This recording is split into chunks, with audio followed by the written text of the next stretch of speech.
The first time I heard her voice, it wasn't in the way you'd expect. Not through speech. Not in screams or pleas, but in data. Fractured pulses in an encrypted transmission bouncing off Saturn's outermost ring. Distorted but rhythmic, like a heart still trying to beat after death. I was stationed on Dura 9, a forgotten outpost orbiting Titan's burnt sister moon, Skelix. Most would call it exile. I called it retirement. A solitary place for broken men with haunted pasts and debts. No coin could pay. I wasn't alone on paper. Technically, there were 6 of us. But people disappeared quickly out here, sometimes into the storm, sometimes into themselves. The outpost smelled of rust, ozone, and grief. My job? Listening. Monitoring off-grid frequencies. Scavenger movements, smuggler chatter, solar echoes. Things no sane person cared about anymore. After Earth crumbled into climate riots and orbital realignment treaties, the New World stopped looking back. But I listened. Always. That night, the transmission cut through static like a scream through silence. 3 seconds. 4 notes. Repeated. Twice. I stared at the display. It wasn't random. It was structured. Ancient military cadence encoded into burst tones. Not ours, not Ganymede Alliance or Terran regime. Something older. Something else.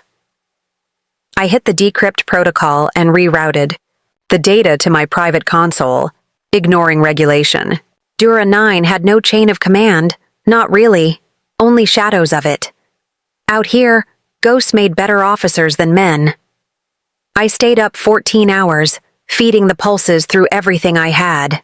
Xenolinguistic software, harmonics analyzers, even an old symphony filter used for pre-AI music restoration. What emerged wasn't music, it was a voice, and it whispered a single phrase, "Spare me, human, and I'll be yours. Until the stars burn out." Her voice wasn't soft. It was serrated, laced with iron, grief, and an accent no database could place. The language was mostly English, but archaic in tone. Not spoken, sung like a war cry. Turned lullaby.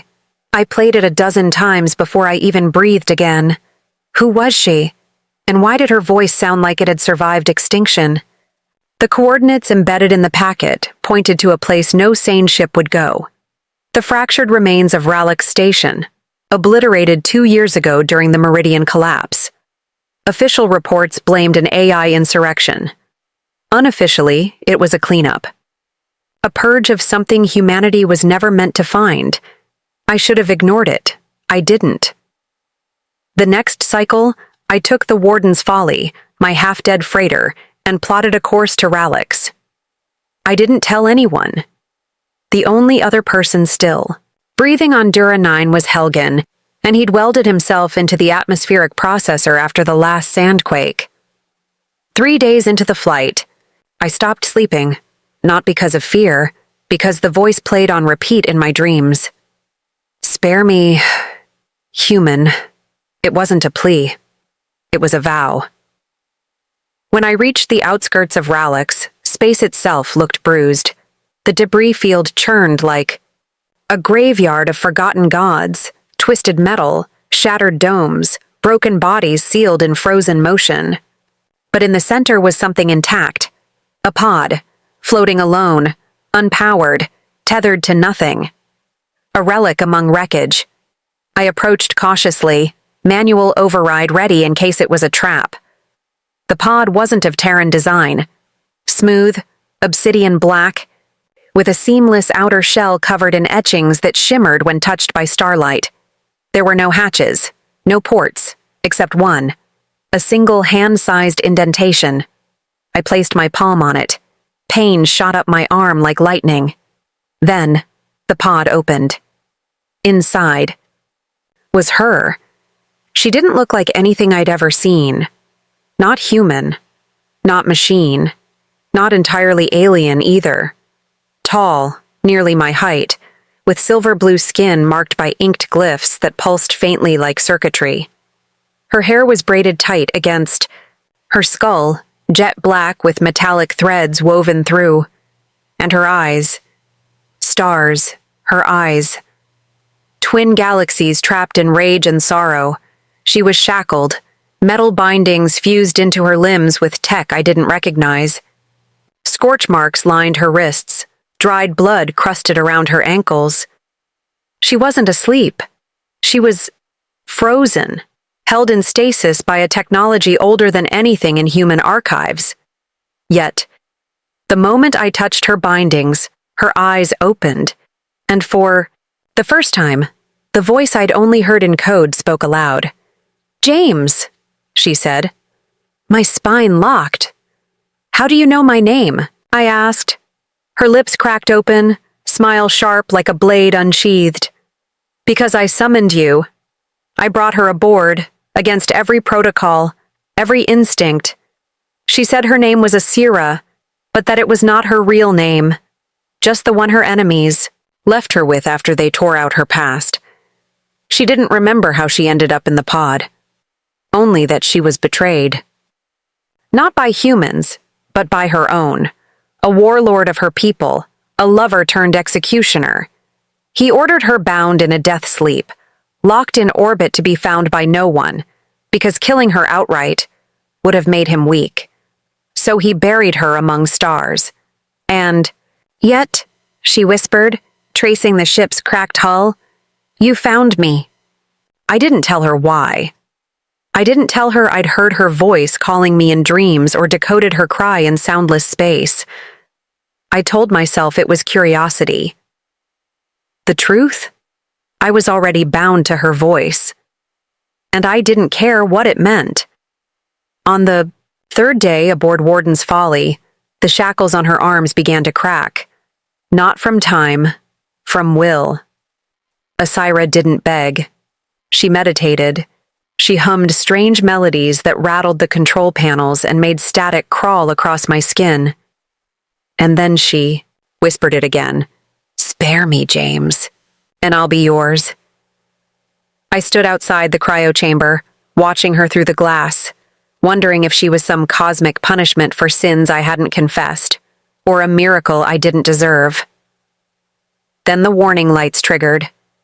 An unknown ship, inbound, no call sign, no IFF, and moving fast. I swore under my breath. Asira opened her eyes again. "They've come," she said. "For me? No."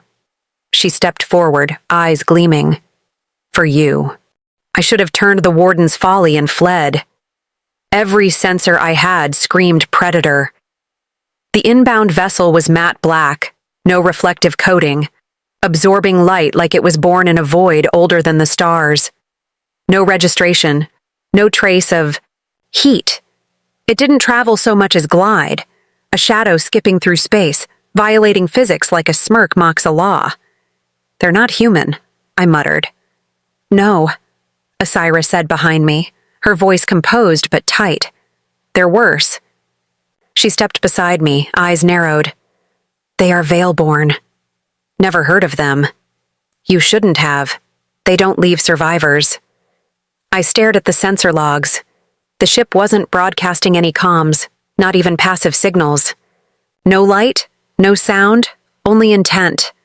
"What do they want?" She turned to me, expression unreadable. "Me," she said.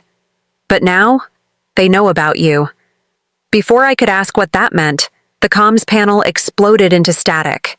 A message burned. Across the screen in ancient runes, untranslated but pulsing with unmistakable hostility. It was not a threat. It was a countdown. I had 4 minutes. I ran to the weapons panel. Nothing worked. My freighter was a glorified tin can with scrap-tier pulse blasters and a rusted deflector array. There were civilian transports with better firepower. "We can't outgun them," I said. Asira stepped forward. "No, but we can mislead them." She grabbed my wrist and pulled me toward the pod bay. Her grip was strong, inhumanly strong, but controlled, careful not to crush bone.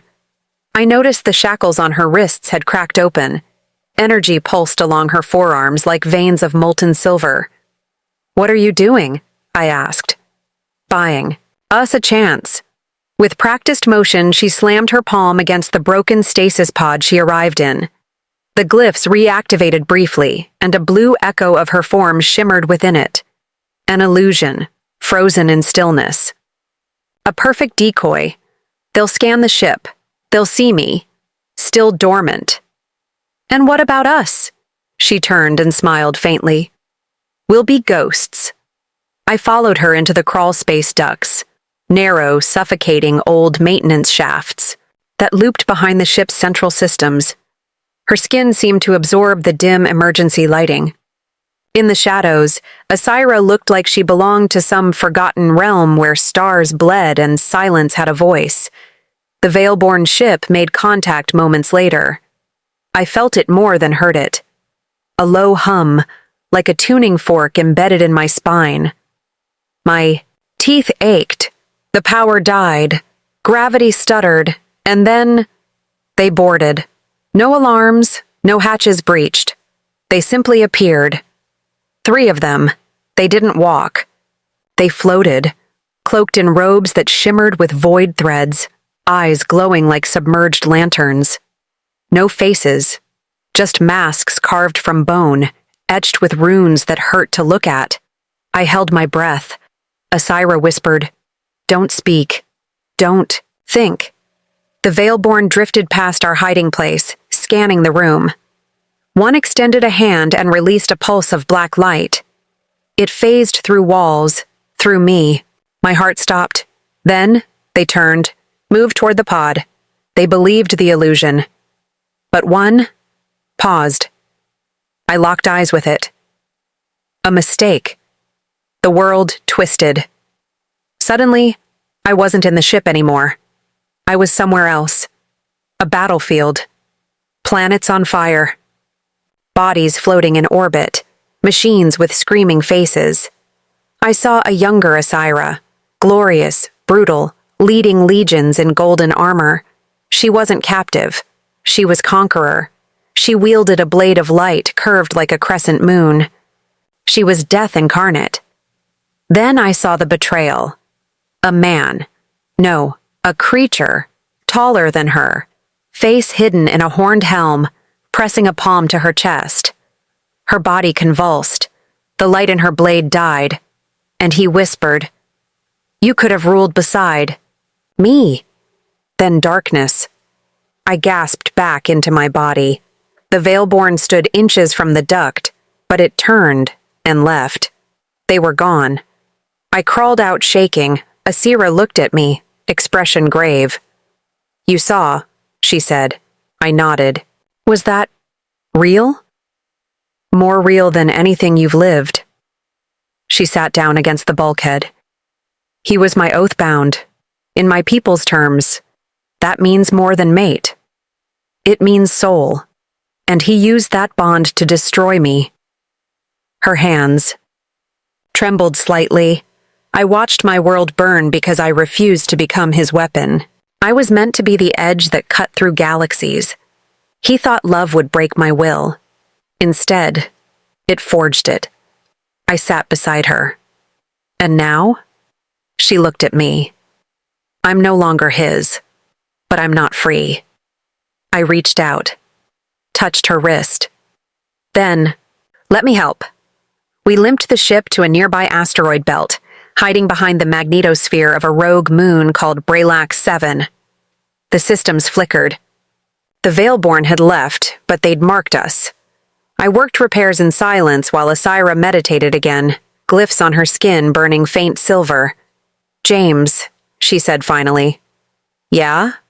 When I spoke those words, the first transmission, the vow, I didn't send it alone. "What do you mean?" I buried a key in the code. A signal meant only for someone who could hear beyond machines. That's why you found me. Not by accident. You were chosen. My stomach twisted. Chosen by what? Her eyes glowed. By the Star Forge. I blinked. That's a myth. It was. Until you found me. She guided me to a chamber I didn't even know existed in the ship. hidden behind fused metal panels. I'd owned the Warden's Folly for 6 years and never once noticed this compartment. Inside was a black orb, levitating, spinning slowly, encased in hexagonal stasis fields. Starforge Shard. A living artifact, older than Earth, older than language, said to be a sliver of the original fire that birthed the universe. How long have you known this was here? I asked. I didn't. Not until I stepped aboard. She walked closer. The shard pulsed brighter.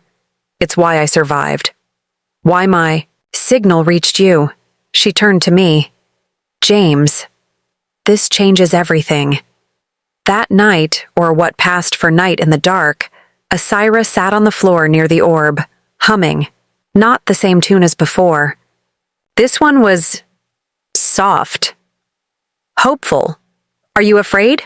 I asked. She nodded. Yes. Why? Because I once loved a man and gave him everything, and he made me into a weapon. She looked at me, and now I feel something again. And it terrifies me more than the Veilborn ever could. I swallowed. My voice was barely a whisper. I won't break you. She smiled sadly. Not even the stars can promise that.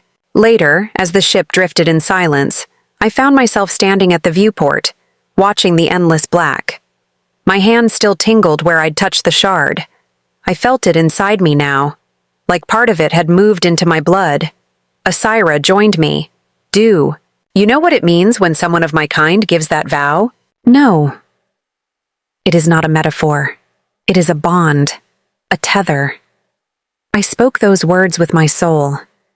If you accept it, we become more than allies. I turned to her. Are you saying... She cut me off with a single look. I'm saying I am not offering romance. I am offering destiny. The ship lights dimmed. The orb pulsed again. We weren't alone anymore. Something had awakened, and the stars were listening. I thought silence was just absence of noise, until I entered the rift. After escaping the Veilborn ambush and activating the Starforge shard aboard the Warden's Folly, Asira insisted we couldn't return to any known station. Not Earth's. Outposts, not the Saturn syndicates. Too loud, she said. They'll feel us. They'll come. Instead, she guided us toward a place she called Velnar Rift, a tear in space untouched by official maps. It wasn't on any human chart because it wasn't meant to be seen. A gravity wound sealed behind collapsing time, a scar left by the first Starforge War. No beacons. No light, just coordinates and instinct. We drifted into its gravity swell 6 hours later, and the universe disappeared. The moment we entered, every system on the ship died. Lights, engine, heat core, even my wrist comm. But we weren't falling. We weren't moving. We were suspended. It was like being caught in the inhale of a god. Asira, I whispered. Are we dead? No, she said softly. We're being watched. Through the viewport, I saw them. Not ships. Not beings. Eyes. Floating. Immense. Unblinking. Dozens, maybe hundreds, watching us from every direction. Some had irises that spun like wormholes. Others blinked sideways or not at all. My chest tightened with a pressure no airlock could explain. They're the judges? Asira said. I turned sharply. Judges of what? Truth. She stepped forward and knelt before the viewport. The glyphs on her skin ignited. The shackles still clamped to her arms hummed faintly. I called this place my prison, once, but it is also my test. The shard has awoken because you have awoken something inside it. That means we must face the rift. What happens if we fail? She didn't answer. Instead, she pressed her palm to the control panel, though it was dead, and whispered something, in her native tongue. Words I didn't understand, but which throbbed inside my bones like a second heartbeat. A rift opened. Not a portal, not a door. Just a slice in reality, and through it, I saw myself. He stood there, another me. Same eyes, same scar on the chin, same calloused hands from years of salvage work. But there was something wrong with him. He looked hollow, as if the light behind his pupils had been siphoned out. He walked forward and stared at me. "Why are you pretending to be more than you are?" he said. "What?" "You're broken, James. You drink to sleep. You run from ghosts. You keep talking about redemption, but you wouldn't recognize salvation if it kissed you." I clenched my fists. "This isn't real." He smiled. "That's what you said about her, too." Behind him, I saw another Asira. Not the warrior beside me, but a shattered version, chained in golden armor, eyes blindfolded, mouth sealed. Her body convulsed with each breath, tortured by memory. The rift was showing us our truths, our worst ones, and we had to walk through them. Asira stepped into the illusion. Her counterpart turned toward her, bloody tears seeping beneath the blindfold. "They made me a symbol," the broken Asira hissed. "They worshipped my scars and buried my voice. They turned pain into scripture. And you? You let them. My Asira, real Asira, stood frozen. I fought for them." She whispered. "No." Her counterpart said. "You fought because you feared being forgotten." I watched her stumble. The rift was more than illusion. It was confrontation. I stepped in beside her. My double melted away, but the shame stayed, thick like oil in my lungs. "You're not him," I said. "And I'm not who I used to be." I reached for her hand. Asira didn't pull away. Together, we crossed the threshold. On the other side, reality reassembled itself like shattered glass reforming. The ship's systems flickered back. Power surged through the floor. The star-forged shard spun faster, and then a voice spoke, but not from Asira, not from me. It came from inside the shard. Bearer, judged, not unworthy, not worthy, but not unworthy either. Asira exhaled. "We live." "What was that?" I asked. A warning, a test, a threshold crossed. I sat against the wall, pulse finally slowing. "So we passed?" She nodded. "For now." Then she turned to face me, truly face me. "There's something else I haven't told you." I waited. She swallowed hard. "The shard doesn't just awaken power, it awakens connection. Between us." "What kind of connection?" She touched her temple, then mine. "A bond. A merging of paths.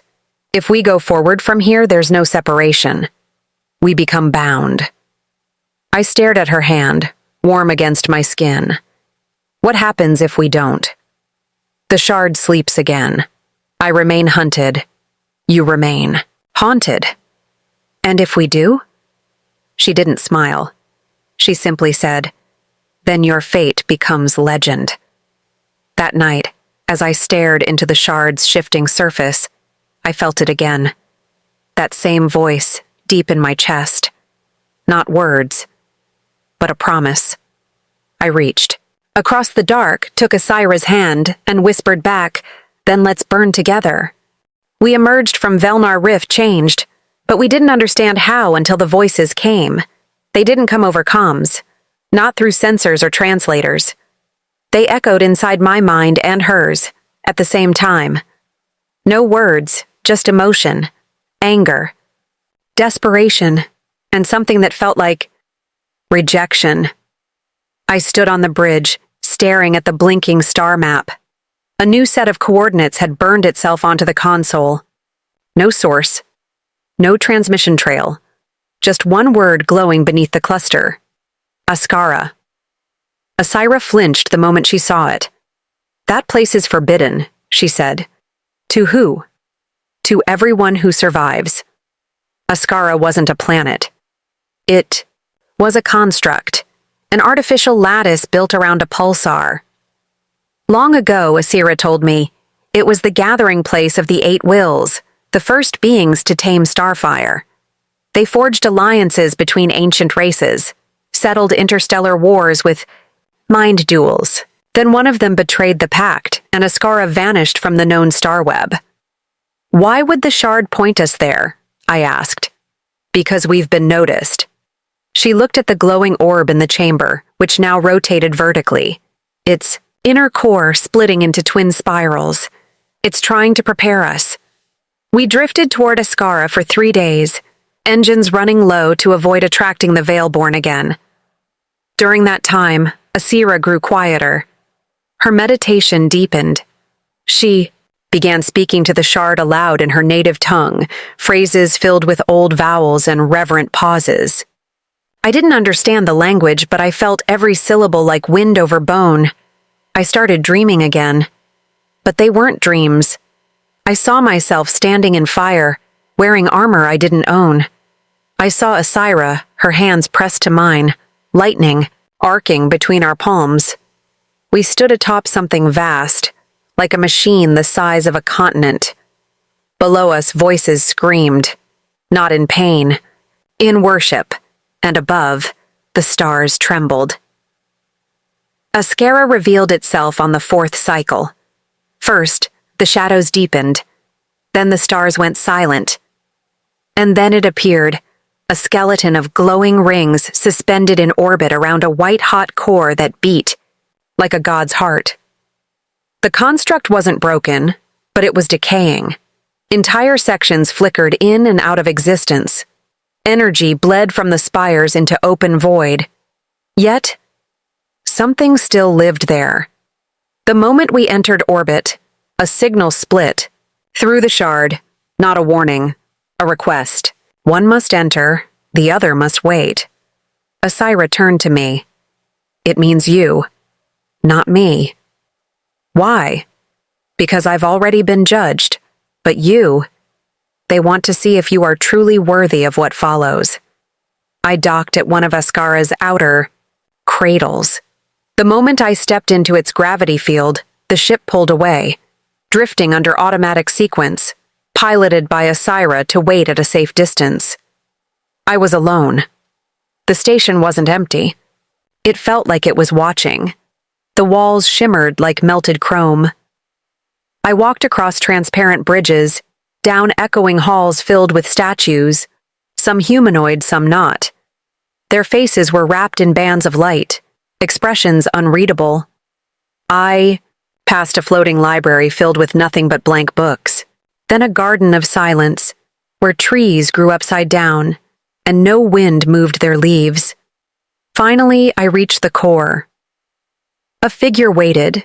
It wasn't flesh, it wasn't machine. It was Lucinel, a construct of the 8 wills, tall, genderless, woven from threads of starlight and memory. Its voice boomed inside my head. James, bound of Asira, carrier of the sliver. You are not ready. I stood my ground. Then why bring me here? Because you are becoming. You have not yet chosen. You have felt, but not offered.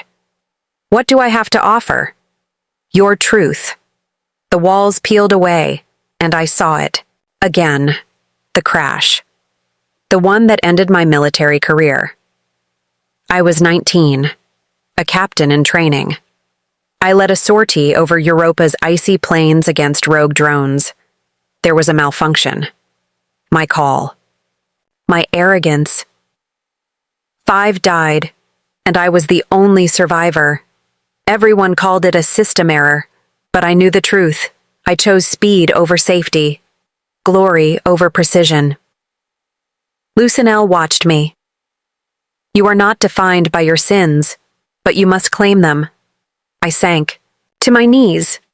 I killed them, I said, because I wanted to be more than I was. Lucinel knelt, reaching out a hand of light. And now you must decide what you are. In a flash, I was back on the ship. Asira caught me as I collapsed. What did you see? She asked. Everything. The shard burned brighter. We were aligned. Now, not just passengers. Partners. She touched my face. then Ascara has given its blessing. I looked into her galaxy-drenched eyes. And what happens next? Asira looked toward the stars. They come. I turned toward the viewport. Thousands of lights were warping in from deep space. Shapes with teeth, cloaked ships, war machines powered by void light. The Veil-born Armada. And at its center, a silhouette I recognized from my vision. Horned, tall. The one who betrayed her. Akira's voice was low but fierce. His name is Kareth. I rose to my feet. Then it's time I met your past. We didn't run. We couldn't. By the time the Veil-born Armada encircled Ascara, retreat wasn't an option. Dozens, no, hundreds of ships drifted like sharks beneath the stars, each darker than space itself. Asira and I stood on the bridge of the Warden's Folly, orbiting at the edge of Ascara's light. From here, their fleet looked like a noose tightening. They're not just hunting you anymore, I said. No, she whispered. They're hunting hope. Her words sent a chill through me deeper than space ever had. Kareth had come, and he'd brought a storm with him. We activated the shard. The core of our ship erupted in light. No heat, just radiant pressure, like the gravity of a newborn star. Every surface hummed with it. My skin tingled, my thoughts sharpened, and for the first time, I heard her. Not Asira, the shard. It spoke not in words, but feelings, an intelligence pulsing in rhythm with the blood in our veins. It didn't command. It merged, and it showed us a path. Asira staggered, bracing against the console. It's showing. Me the war, our last stand. We're the ignition point. I stepped forward. Then we light the fuse. Kareth's fleet didn't fire immediately. That wasn't his style. He wanted a display, a surrender, a spectacle. His voice came through every open channel like a creeping toxin. Asira, my fire lost. You have been forgiven. Return to your chain, and your human will be spared. She closed her eyes, breathing deep. He never did understand. Silence. I keyed into the outbound frequency. No one's kneeling today. The silence after my transmission was heavier than any threat. Then came the answer. A single ship broke formation, hurling forward like a spear of shadow. The first strike hit our shield, not a weapon, a tether.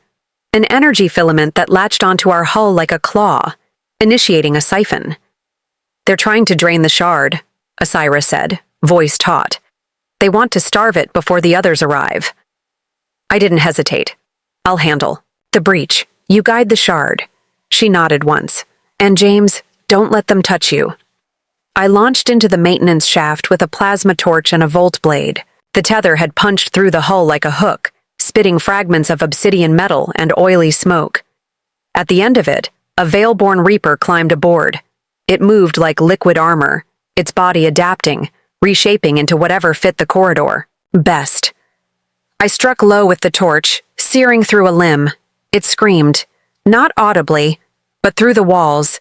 Then it lunged. I ducked, rolled, drove the volt blade into its core. Sparks erupted. It convulsed once, and shattered. I stared at the shards. They didn't fall. They floated, orbiting one another like they were waiting to reform. Not today, I muttered, purging the compartment and venting the remains into space. Back on the bridge. Asira was pale but radiant. The shard is learning, she said. It's adapting faster. But it needs a catalyst. She looked at me. Us. I understood. The shard wasn't a weapon. It was a union. A bridge between us and something larger. We stood together, placed our palms on opposite sides of the shard's casing.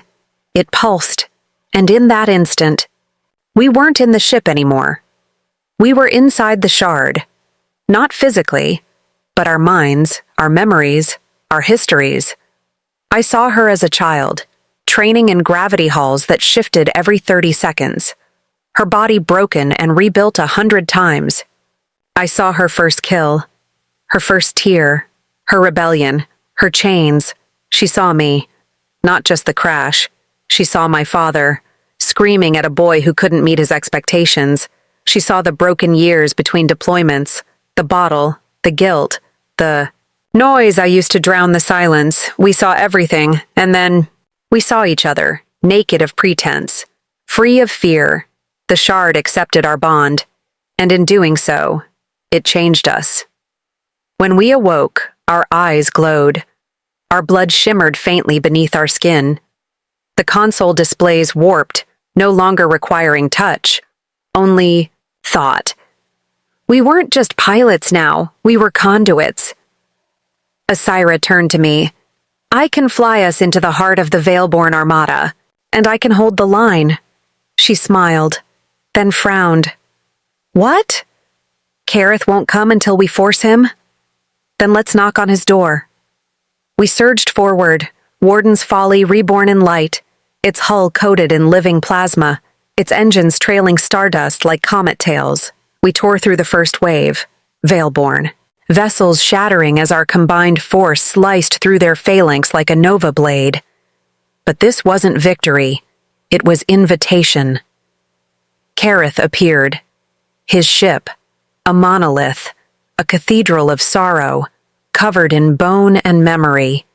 The prow bore a throne, and on it, he sat, unmoving, unforgiving, unchanged. Come, Asira said. Let's finish what we started. We charged. He didn't fight conventionally. Kareth didn't need guns. His ship sang, a dirge of despair that made metal scream and minds bleed. Hulls cracked. Lights dimmed, but we pressed forward.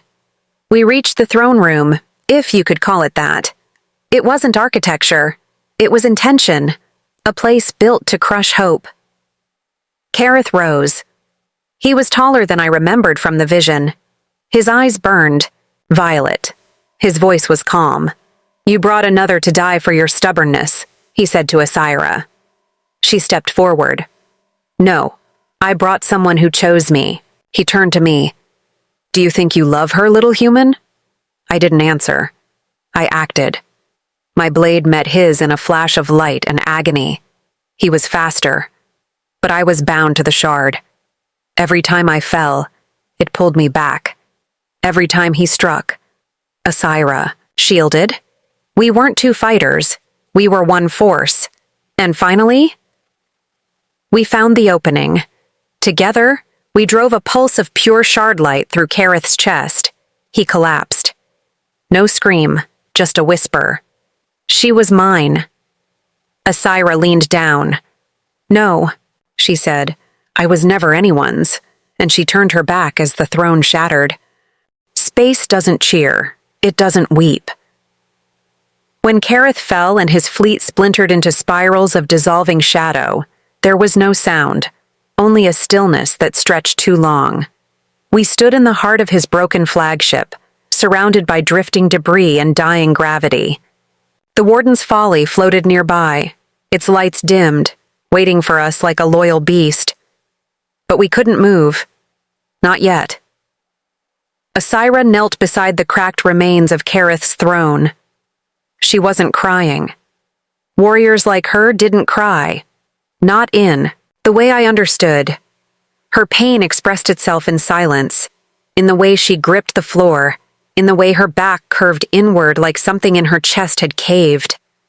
I crouched beside her. You did it. No, she said. You survived him. You broke the cycle. She looked at me, eyes filled with that old silver flame. He's dead, James. But the war he started, it still breathes. Back on the ship, the shard pulsed like a heartbeat, recovering from trauma. The glow was different now, less radiant, more focused. It hovered silently in its chamber as we ran diagnostics.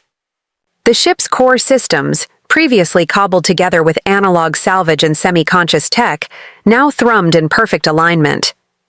We didn't just repair the Warden's Folly, we evolved her. She's becoming a conduit, Asira said. A vessel for something older than either of us.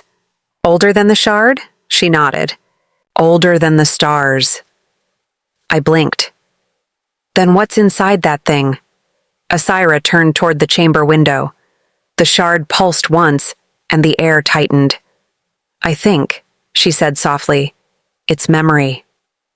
Later, when I touched the shard, again, it pulled me into light. Not violently, gently, like sinking into a dream. I found myself standing on a planet of glass. Its surface stretched in every direction, reflecting skies filled with twin moons and a static sun. And there, across the horizon, I saw her. Not Asira, not as I knew her, but before. She wore white armor laced with silver runes. Her hair was longer, unbraided, and she walked with pride that hadn't yet learned the weight of betrayal. I followed her. She didn't see me. I wasn't there. I was simply witnessing. She stood before a council of lights, 8 thrones, 8 voices, each spoke in harmonics rather than speech. They showed her the shard, its origin, its burden, and they said, "Only through union shall the end be resisted." Then they turned to her. "You must find the other half." I woke, breath caught in my throat. When I told her what I saw, Asira didn't seem surprised. "I was given the shard as a fragment," she said. "I thought I had failed my people, but in truth, I was only half of a whole." She turned to me. "I think you are the other half." I laughed once nervously. "I'm no starborn war priest." "No," she said, "you're something rarer." "What?" "Someone who chose not to be a weapon." She reached out and touched my chest, just above my heart. And that's what it needs to awaken. The next pulse from the shard was different. It didn't beckon. It summoned. Coordinates filled our nav systems, ones that didn't match any known sector. Asira studied them in silence. "Where do they lead?" I asked. "Not where," she said. "When?" She looked at me, breath caught between awe and fear. "This is a fold point, a tear in space-time, a rift where memory becomes motion. A time gate? Worse, a reminder of what was and what could be again."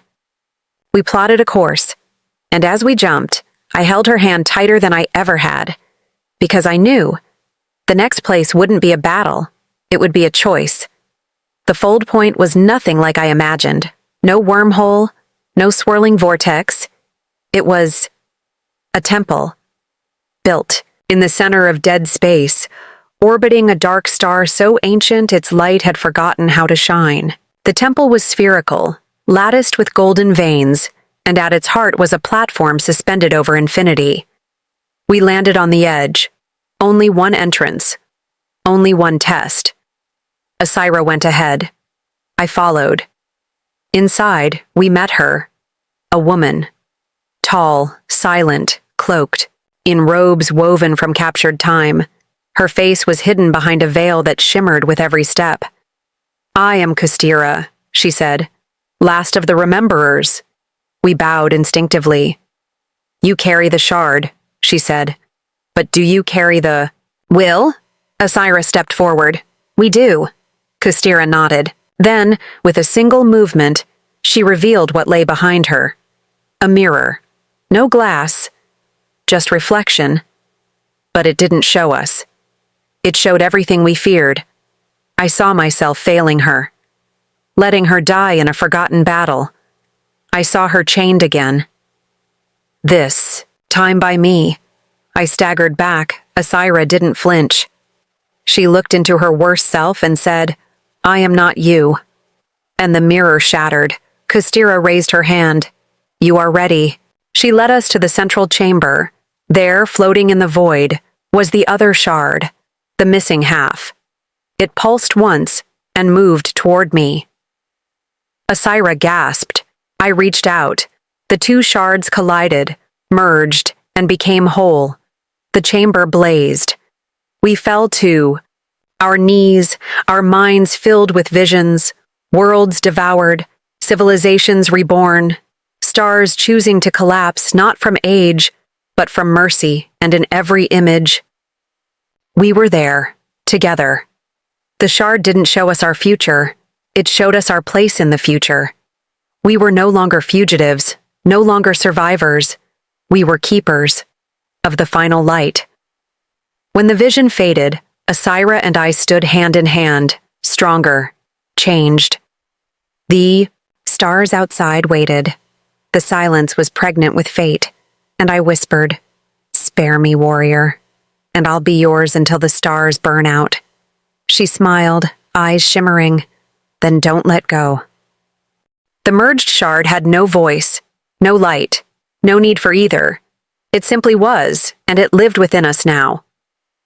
The moment the second shard fused with the first, something in my chest shifted, like a locked door inside me swung open. I didn't just feel it in my blood, I was it.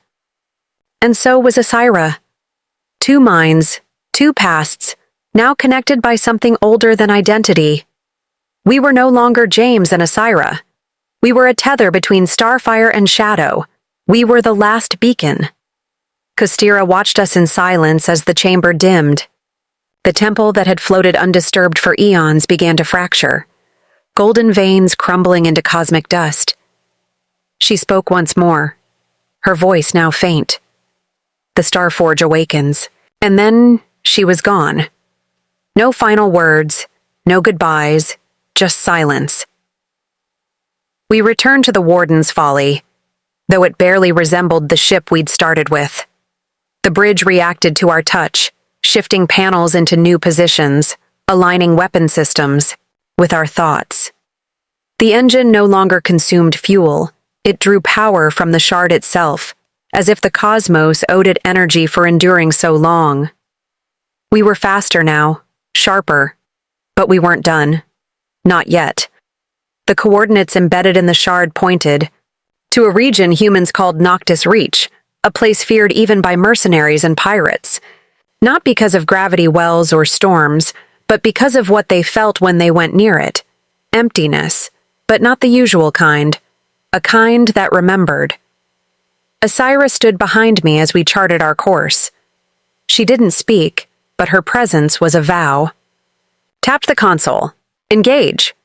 We arrived in a system with no light, no heat, no gravity. Just fragments of broken moons and structures torn apart by forces too precise to be nature. At its center, a sphere hung in stillness. Dark. Unmoving. Until we approached. It opened. A voice whispered, "You bring the fire that must decide." It was neither welcoming nor hostile. It was expectant, like the universe had waited eons for this moment. Asira gripped my hand. We entered. Inside was not space, it was memory. Billions of voices, recorded by the shard's ancestors. Scenes of civilizations that rose and burned before Earth even cooled. Echoes of lives lived so vividly they still shimmered in the data streams. But at the center was something alive, bound in chains of light, suspended above a pit of black flame. Being of smoke and scarred metal, eyes the color of collapsed stars, it looked up and spoke. So the last carriers arrive. Its name was Halvorn. It had once been one of the 8 wills, until it chose to preserve power instead of share it. It had sealed itself away, knowing that one day the shards would be rejoined, and then it would ask, "Will you burn the universe to keep the flame alive?" We didn't answer. We stepped closer. Halvorn showed us visions of futures where we ruled, futures where we died, futures where love became law, and others where betrayal tore galaxies apart. "Choose," it demanded. "Will you become what I was, or break the cycle?" I looked at Asira. She looked at me, and in unison, we said, "We choose each other." Halvorn screamed, not in rage, but in relief. Its form dissolved, the chains shattered, and from the dust came a spark, not power, not weapon, but balance. The shard pulsed once, then faded. Its energy was no longer needed. It had passed on what it carried, into us. We returned to real space, but nothing was the same. The war had ended before it began. The Veilborn, those that survived, retreated beyond known stars.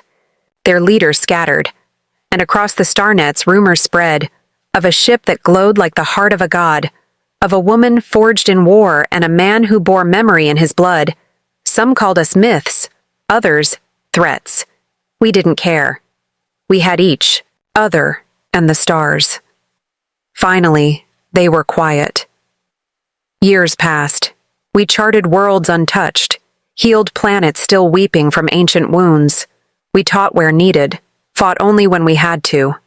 But mostly, we remembered, because that's what the shard had taught us. That memory, shared, becomes meaning. That pain, understood, becomes peace. That love, chosen in darkness, becomes light. One day, as we drifted near a red dwarf star cradling a newborn moon, a Kyra sat beside me in the observatory, her head against my shoulder. She said nothing for hours. Then finally, "Do you regret answering the signal?" I smiled. "No, I do," she said softly. I turned. She met my gaze, eyes tender. "I regret that I didn't send it sooner. Stars age, galaxies spin, and even warriors sleep eventually. But if you listen, really listen, you might still hear her voice in the quiet between systems, whispering like a vow written in stardust. Spare me, human, and I'll be yours.